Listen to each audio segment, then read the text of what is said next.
Wanda Young, co-lead singer of popular Motown group the Marvelettes, died December 15. She was 78.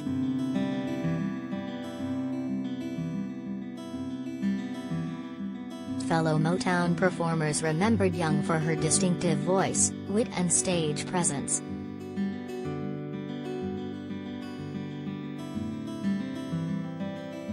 "We were kids," Motown singer Carolyn Crawford said, recalling her experiences with Young in the early 1960s.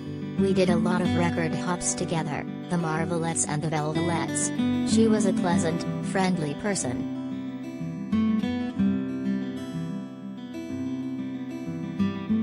Young was a student at Inkster High School near Detroit when she replaced original Marvelette Georgia Dobbins, whose parents refused to sign off on her singing career. With all the right elements in place, the troupe scored a deal with Motown in 1961. In August that year, the label released Please Mr. Postman, penned by Dobbins, and it steadily climbed the charts, peaking at #1 on the Billboard Hot 100 on December 11, 1961, and remaining atop the R&B chart for 7 weeks. Young sang lead on the B-side, the ballad So Long, Baby.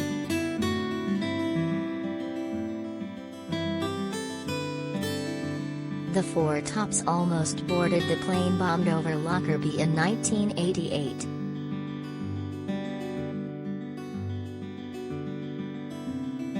Four Tops musical I'll Be There will premiere in Detroit ahead of Broadway run.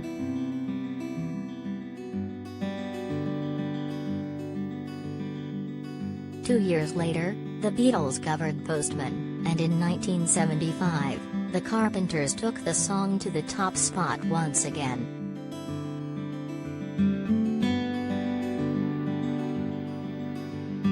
Postman holds a unique place in music history as Motown's first chart topper. Young performed background vocals on that first hit, but sang lead on many subsequent Marvelettes songs, including The Hunter Gets Captured by the Game, You're My Remedy, I'll Keep Holding On, Locking Up My Heart, Too Many Fish in the Sea, My Baby Must Be a Magician, and the million-selling gold record Don't Mess with Bill, written by Smokey Robinson.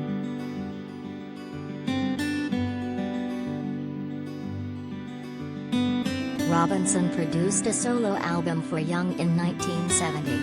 Motown management, however, felt it would market better as a Marvelettes release and titled it Return of the Marvelettes, despite no participation from the other group members.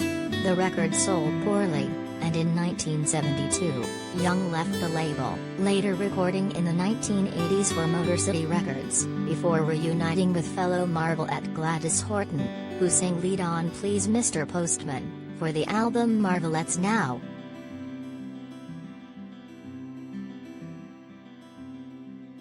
Horton died in 2011 at 66. The group was nominated for induction into the Rock and Roll Hall of Fame in 2013 and 2015.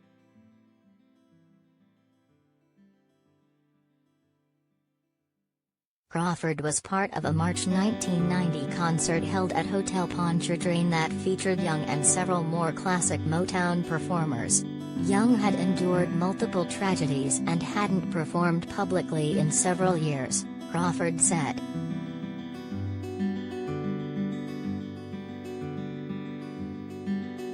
"We hadn't seen her in so long," Crawford told the Free Press, "and she was going through some rough times. But we all got together and made her up and everything, and she looked so pretty, and that Marvelette came right out of her. I saw the person she was back when we were doing those record hops, and she let us know the Marvelette she still was."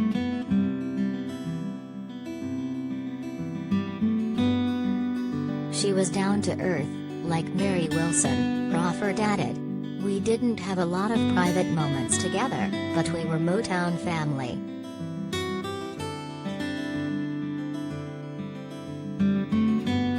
Singer Claudette Robinson, the first female artist signed to the Tamla/Motown label, as part of the Miracles, paid tribute to Young via Twitter.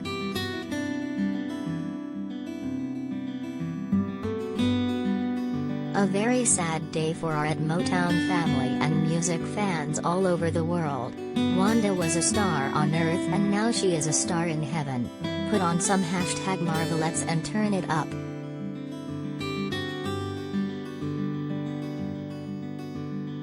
The Motown label also took to Twitter to remember Young.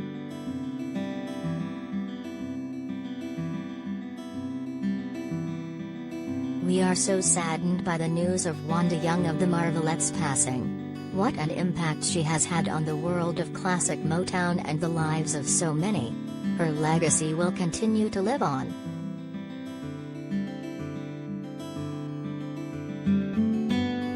And the Motown Museum, via Facebook.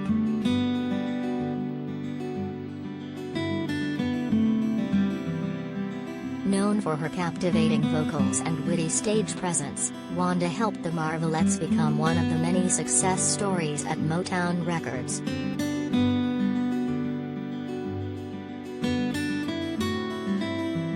Motown Museum remembers Wanda Rogers for giving the world a treasure trove of timeless music, and for her trailblazing contributions to Motown Records. We send our condolences to her loved ones and fans around the world.